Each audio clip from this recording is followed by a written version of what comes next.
Salut à tous, alors j'ai enfin fini Stranger Things 4, saison 4 donc de la série à succès sur Netflix et évidemment je suis le public cible de, ce genre de choses.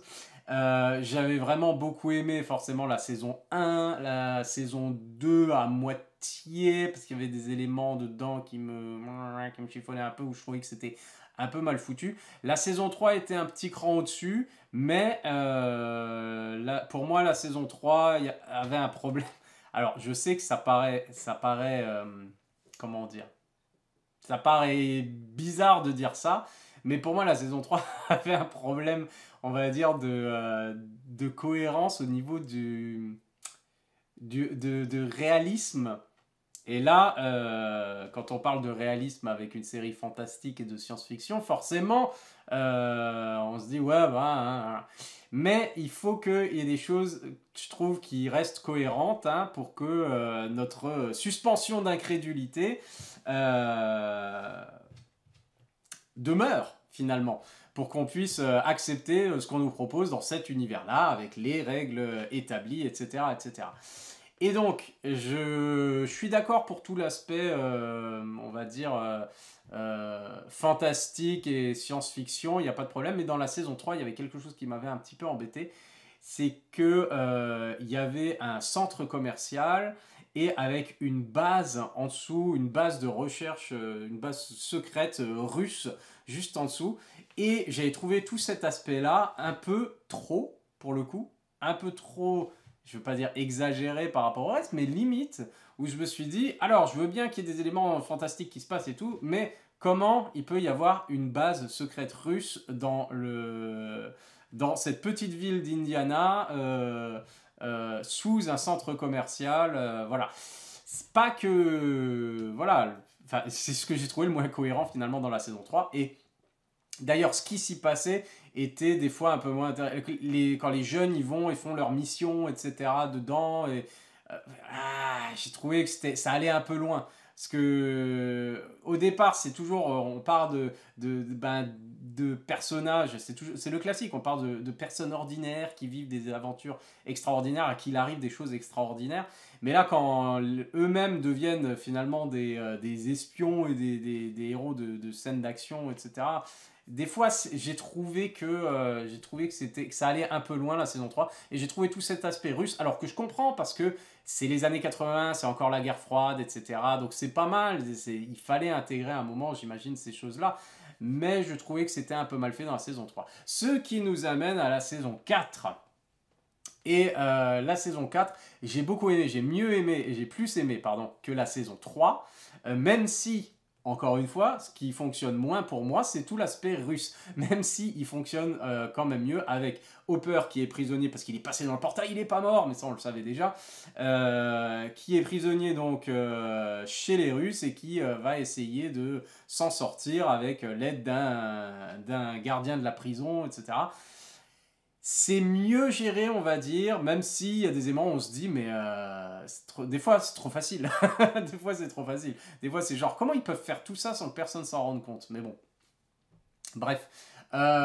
Et comme c'est mélangé avec l'Upside Down et les créatures et tout ça, j'ai trouvé que c'était quand même mieux géré, même si à chaque fois qu'on part de l'intrigue principale avec les gamins et qu'on va en Russie ou Sibérie, ou je sais plus exactement, mais voilà, avec Hopper, j'ai l'impression que à chaque fois il y a un élément qui ralentit le récit.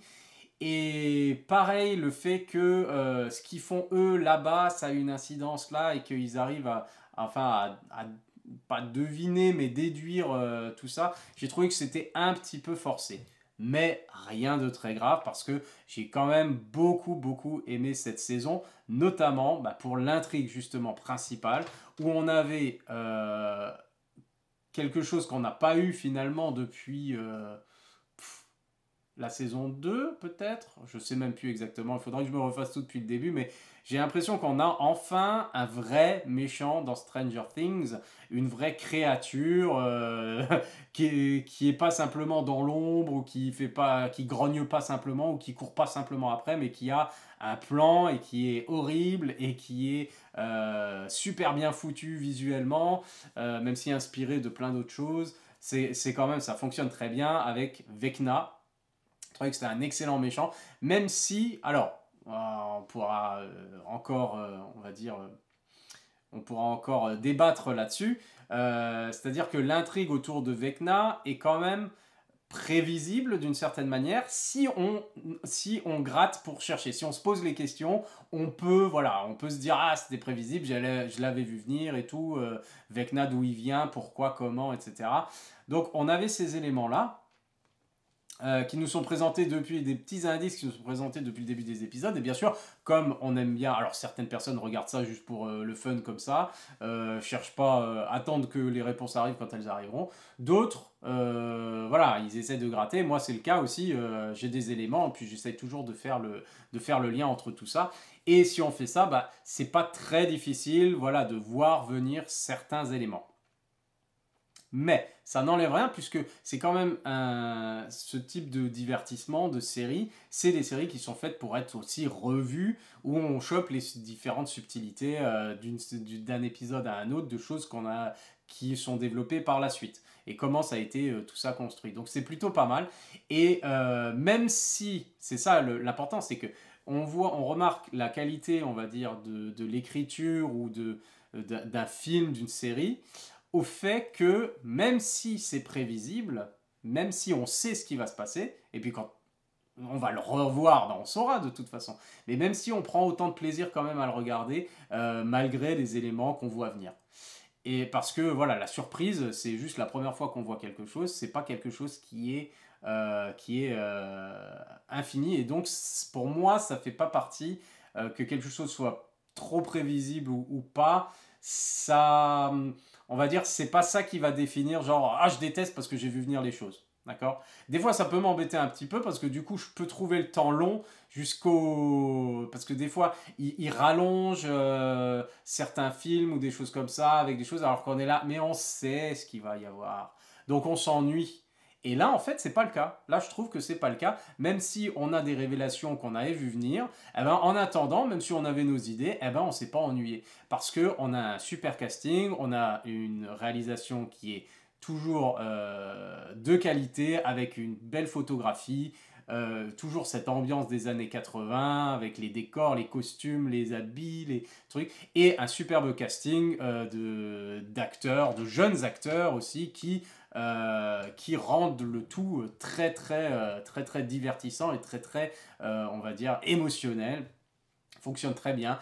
On le sait aussi, il y a une superbe bande son tout au long de la saison, que ce soit la musique, que ce soit les musiques rock, pop, voilà, des années 80 qui jouent un rôle assez important et qui du coup remettent sur le devant de la scène des succès de l'époque. Ça fonctionne très bien, il y a des excellentes idées dans cette quatrième saison. Encore une fois, ouais, bah, le casting, je trouve, ils en font beaucoup. Il a son importance parce que certains personnages pourraient être beaucoup moins intéressants, on va dire, peut-être avec d'autres acteurs. En tout cas, ils font très bien le boulot. Et ça, c'est agréable. Après, il y a des choses qui, des fois, ça tourne un peu en boucle. Et notamment par rapport à Eleven. Eleven, c'est bien sympa, mais finalement, c'est depuis, je dirais peut-être un petit moment, c'est en tout cas toute la saison 4, ce n'est pas le personnage le plus intéressant, on va dire. Elle n'est plus très intéressante dans cette saison-là, même si elle a quand même le premier rôle de, voilà, c'est la super-héroïne, voilà, mais c'est plus ce qui se passe autour et le scénario qui était intéressant ici que le personnage en lui-même qui, voilà, on repasse par un stade euh, de formation finalement, de Padawan, de choses comme ça, où c'est genre, il faut... Alors elle a perdu ses pouvoirs à la fin de la saison précédente, donc là elle commence sans pouvoir, mais bon, on se doute bien que les choses vont changer, vont revenir, et puis il y a tout cet aspect genre de Padawan, de réapprend, utilise la... Clairement, elle utilise la force, hein, je veux pas dire, mais à la fin de la série, ils vont nous apprendre que en fait, ça se passe dans une galaxie lointaine, très lointaine. Mais voilà quoi, elle utilise la force, machin. Il y a, euh, il y a le côté obscur, il y a voilà, tout ce qu'on veut. Il y a non, tu n'as pas fini ton entraînement. Et ah, mais si, je dois aller sauver mes amis. Alors, je finis pas mon entraînement et j'y vais parce que je choisis moi-même. Et puis, ça rappelle vachement Luke avec Yoda et Obi-Wan, etc. Et du coup, il y a des éléments comme ça voilà, qui rappellent un peu Star Wars. Et finalement, c'est des éléments qui sont un peu, enfin, tout cet aspect autour d'Eleven, quoi, je suis en train de réapprendre et de trucs comme ça, c'est un peu relou. Là où ça aurait pu être pas mal, c'est que, ben, au cours de ce qui se passe avec elle, on a des flashbacks, elle a des visions et des flashbacks d'événements passés, de quand elle était petite. Alors, je suis bien, super bien refait, parce qu'ils nous ont refait la Eleven de la saison 1 ils savent faire maintenant hein, avec le morphing et tout ça, le deepfake et compagnie. Ils savent recréer ça et puis c'est plutôt super bien fait, je dois dire. Et on découvre ce qu'on savait pas juste avant, les événements de la saison 1. Et ça, j'ai trouvé ça très intéressant, mais je trouve au niveau du rythme, ça venait entrecouper le récit. Et à chaque fois, c'est finalement, on avance avec le côté Vecna et compagnie et les jeunes qui enquêtent, ça c'était super. Enquêter sur les meurtres et les trucs comme ça, et puis les meurtres sont vraiment glauques, et puis on a un tueur en série, mais un tueur en série qui vient d'une autre dimension, un truc comme ça, et puis je trouve que c'était absolument génial. Et tout ça, c'est entrecoupé avec alors, on se doute bien qu'il y a un lien, etc. Mais c'est entrecoupé avec on revient dans le passé. Et puis, c'est toujours très lent, je trouvais. Les révélations, les trucs comme ça. Enfin, voilà, c'est Eleven, ouais, bon, voilà, elle se faisait torturer, les expériences avec papa, je sais plus comment il s'appelle le scientifique, etc. Donc, c'est sympa, on va dire, d'avoir pensé à faire ça comme ça, structurer ça comme ça, mais j'ai trouvé que ces flashbacks auraient pu être réduits et auraient pu être surtout un peu plus intéressants, voilà, jusqu'à ce que ça arrive, bien évidemment, où tout se rejoigne et qu'on comprenne vraiment le tout, si on l'avait pas pu vu venir avant, mais je trouvais qu'ils prenaient un peu trop leur temps et ça arrêtait le récit, ça stoppait un peu le récit. Mais sinon, à part ça, voilà, excellente saison, j'ai vraiment beaucoup aimé. Même si voilà, il y a des petits défauts qui restent malgré tout. Euh, Notamment, il y a quelque chose qui me perturbe un petit peu, mais ça, je vais dire, c'est quelque chose de général en ce moment par rapport aux séries streaming. Et voilà, c'est Netflix, Disney+, ou peu importe en fait. Euh, je- la durée des épisodes. La durée des épisodes, je trouve que ça me perturbe, ça me questionne en fait. Parce qu'on sait jamais, on sait jamais combien de temps un épisode va durer. Euh, enfin, si on peut regarder, voilà, c'est un épisode là, mais quand on regarde, ah, cet épisode là, ah, d'accord, 45 minutes. D'accord, le prochain, 1h15, ah, d'accord. Et après, ah, 55 minutes, ah, d'accord, c'est descendu. Et après, 2h20, tiens, le dernier, bam, tiens, prends ça. Ça s'appelle plus des épisodes, ça s'appelle des films. Ça s'appelle des téléfilms, si on veut. Et voilà. Et je trouve que Stranger Things ils ont toujours galéré pour trouver le format de la série, quel est le meilleur format de la série. Et on a ce côté-là aussi qui est un peu agaçant du côté de Disney Plus avec leur série Star Wars et Marvel finalement qui des fois c'est genre cet épisode-là il durera que 30 minutes. Par contre celui-là il durera 45. Et on a ça avec le Mandalorian, on a ça avec les séries. Et puis le format 6 épisodes du côté Disney+. On a un format, là je crois que c'est 8 épisodes, mais 8 épisodes à la durée où s'ils faisaient tous 50 minutes, bah, ce serait pas 8 épisodes, ce serait 15 épisodes finalement. Et je trouve que ça manque du coup de structure. Et je trouve que être trop à l'aise, parce que c'est ce que je me disais au départ avec le streaming. On se disait, ils n'ont pas de coupure pub, ils n'ont pas de truc. Ils sont libres finalement de faire durer l'épisode le temps dont ils ont besoin pour raconter cet épisode-là.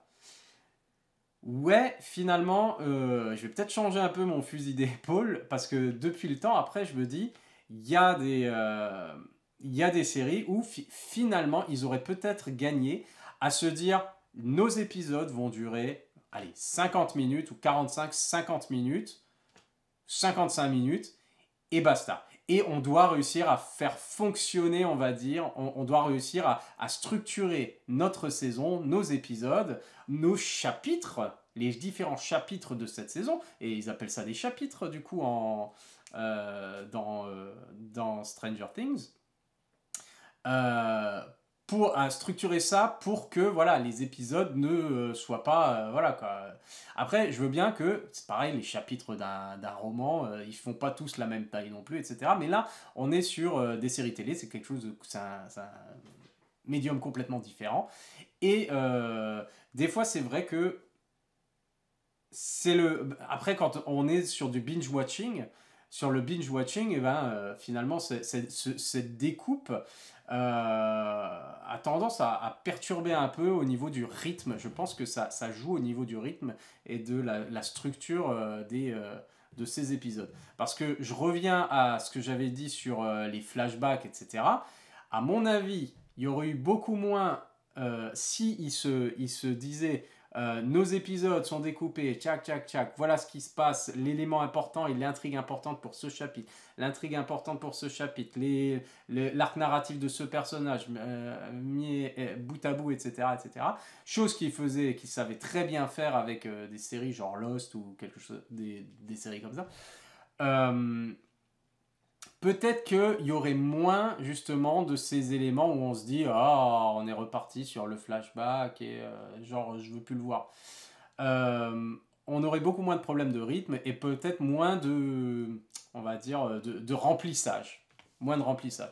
Parce que quand on se permet des épisodes à 1h30 2h, 2h20, des fois il y a du remplissage dedans forcément quoi. Et peut-être ça aurait été un peu mieux structuré, ça aurait été peut-être un peu mieux. En vrai, je sais pas, mais j'ai ce truc là je suis perturbé par ces durées variables d'épisodes. Et c'est pareil chez Disney en fait, eux ils ont dit nos séries elles feront 6 épisodes et c'est comme ça.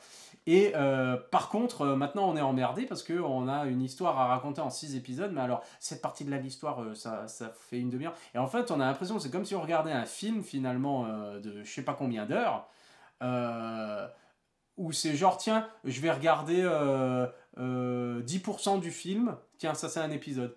Là, 20% du reste, ça c'est un autre épisode. Tiens, là, une grosse partie, on va mettre 50%, tiens, c'est un épisode. Et après 10%, enfin cette structure me perturbe un peu finalement.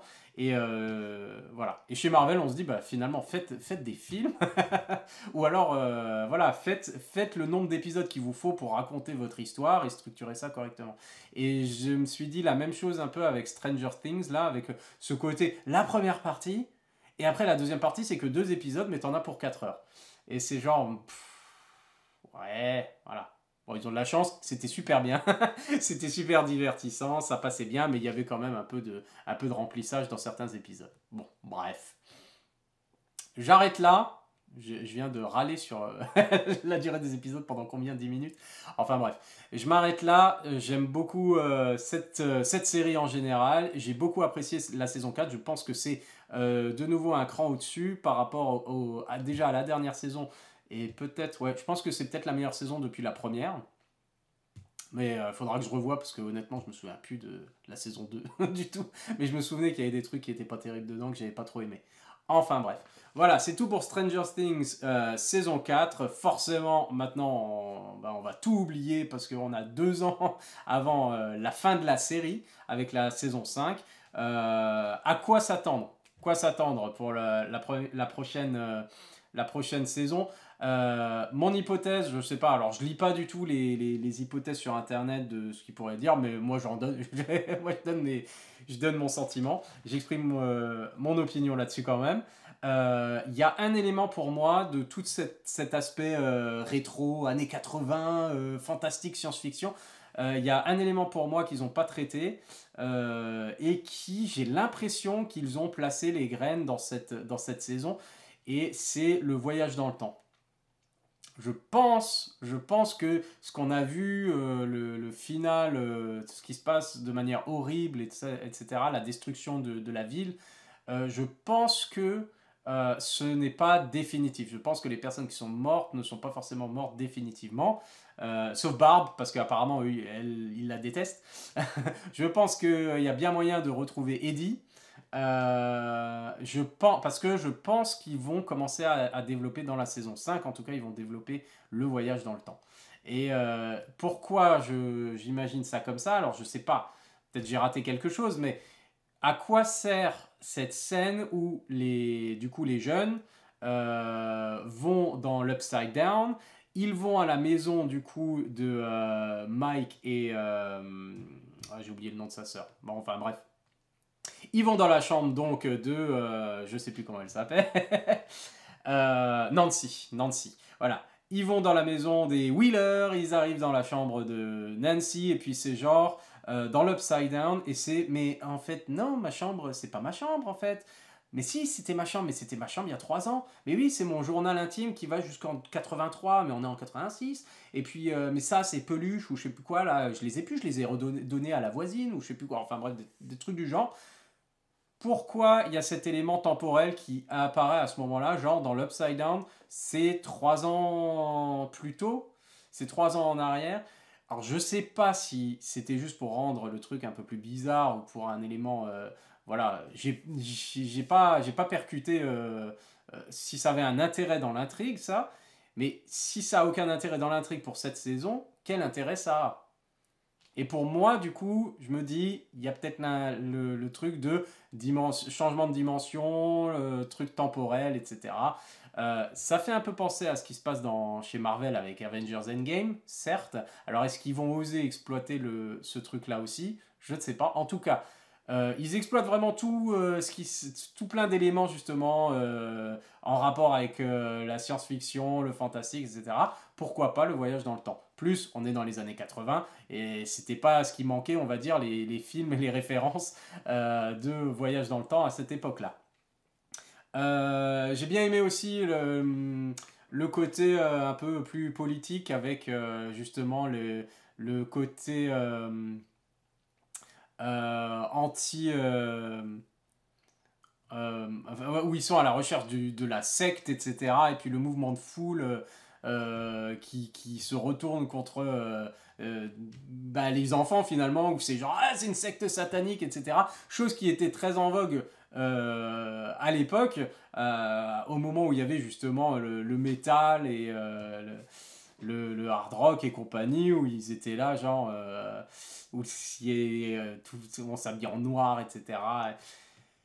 Et où les gens, justement, de ces petites villes-là étaient là, ah, hein, ils adorent le diable, etc. Hein. Il y avait plein d'affaires comme ça, plein d'histoires comme ça, où on a accusé, justement, des personnes d'avoir commis des meurtres ou d'être des sataniques et tout ça. Et je trouve que c'est bien traité, justement, cet aspect-là des années 80 aux États-Unis est bien ramené, finalement, dans cette saison-là. Donc voilà. À la prochaine pour Stranger Things saison 5, peut-être avec du voyage dans le temps. On verra ça en tout cas vivement. Et puis je suis content aussi que ça s'arrête parce qu'il faut savoir apprécier les choses et il faut savoir aussi passer à autre chose aussi. Donc une saison 5, oui, et après ce sera bien quand ce sera terminé aussi. Allez, à la prochaine. Bye.